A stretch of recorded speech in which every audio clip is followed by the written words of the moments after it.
Hey guys, Eric, I'm back this week. Roth is out on assignment, but Jim is here with me to talk about a minor episode of Breaking Bad. Yeah, just a little hiccup in the road for everybody. Amazing. Yeah, it was unbelievable. This is the third to last episode. Ozymandias, I hope I'm not massacring that name, but holy crap, what went down in this episode. It was, to me, and I'm sure for everybody, this is the end of the show. That's the ball game. Walter White is dead, and for all intents and purposes, he has lost everything. He's lost his family, and who'd have thought that Walt Jr.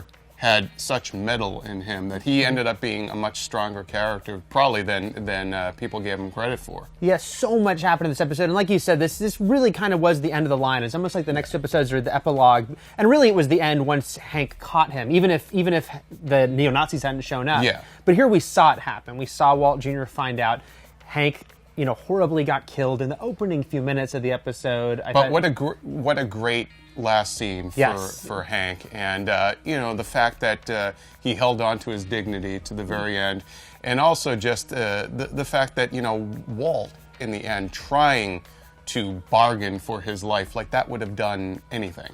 Once you tell a bunch of neo-Nazis with a lot of big guns that there's $80 million here. Yeah, it's about 5 feet that way. They're not going to say, let's let the DEA agent go. And that's what, Hank's final words were about, but a great final moment for him. But yeah, just everything that happened after that. The fact that, the one thing I'll say, it's not, a dig on the show, but there's so much going on, we didn't even have time to really mourn Hank, Yeah. Because we just had to full throttle go through to the rest of the episode with Walt Jr. finding out, with the fact that Marie, sort of tragically thinks that Walt's been caught by Hank. Little does she know that her husband is dead. Just so much was going on. Until the phone call at the end, when he, I love that basically the not too subtle subtext of that scene is that this is my last act for my family. It's all on me. You didn't know anything.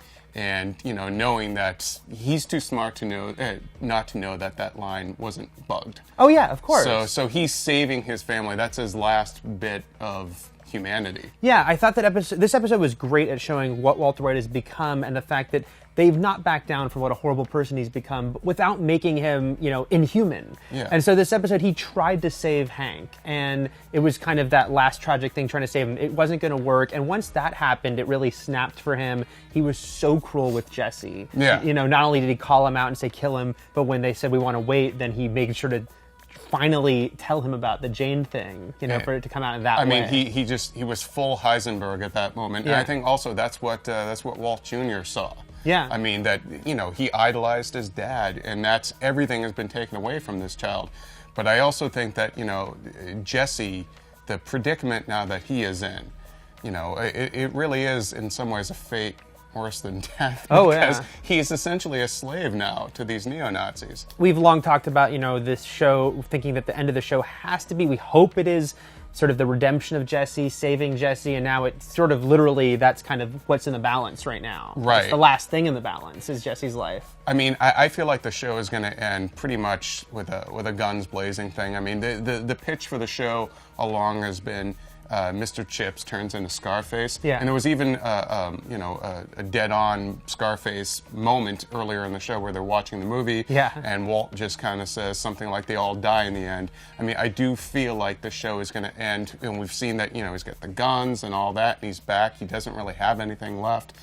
Why not just go out there and full Western style, since it is set in New Mexico, it's the old all-American thing of redemption through bloodshed. Right. I do feel like maybe that's what it's building towards. I think it might be, but I also think that, what I like is that we're not supposed to be like, oh, Walter White can, he can redeem himself in a small way, but he can't make up for all the things he's done. And this episode is reminding you of that while showing that little sliver of humanity left. And to see him and Skylar actually fighting, right? And you didn't even know, was she going to get stabbed? You had. I thought, would Junior trip and fall into the net? And who knows? At that point, I feel like everyone's life is up for grabs now in this show. What did you think of the prologue that was set during the very first episode, the pilot. I loved that because it was this little, first of all, it was obviously nice nostalgia-wise to look back at the beginning of the show, how everything looked different, he looked different, but what I loved is showing the beginning of Walter White, the best liar ever, you know, because this time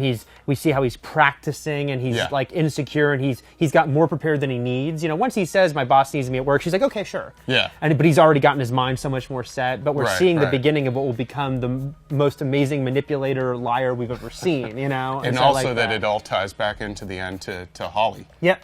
You know, and it was just that moment of not even a calm before the storm, but just sort of that, it was, at that moment, it was the beginning of the death of Walter White, really. Yeah.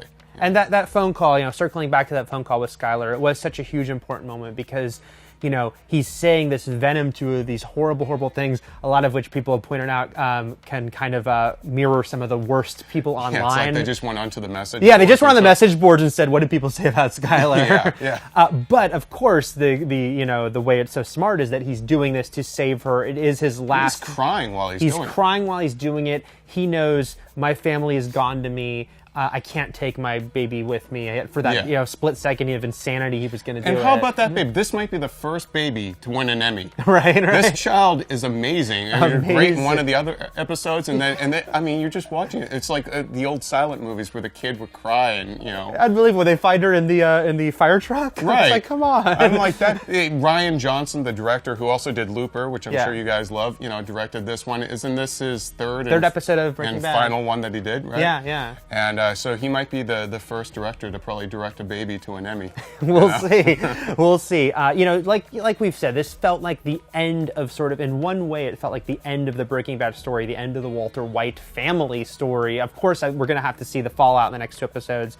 But really, the question is, like, what happens to Jesse now? You know, he's not having an A1 day. He is not having an A1 that day. Shit ain't happening. He is with that Psycho Todd, and we'll see how that goes. Let us know what you thought of this amazing episode in the comments. We'll be back for the last 2 Breaking Bads. Thanks.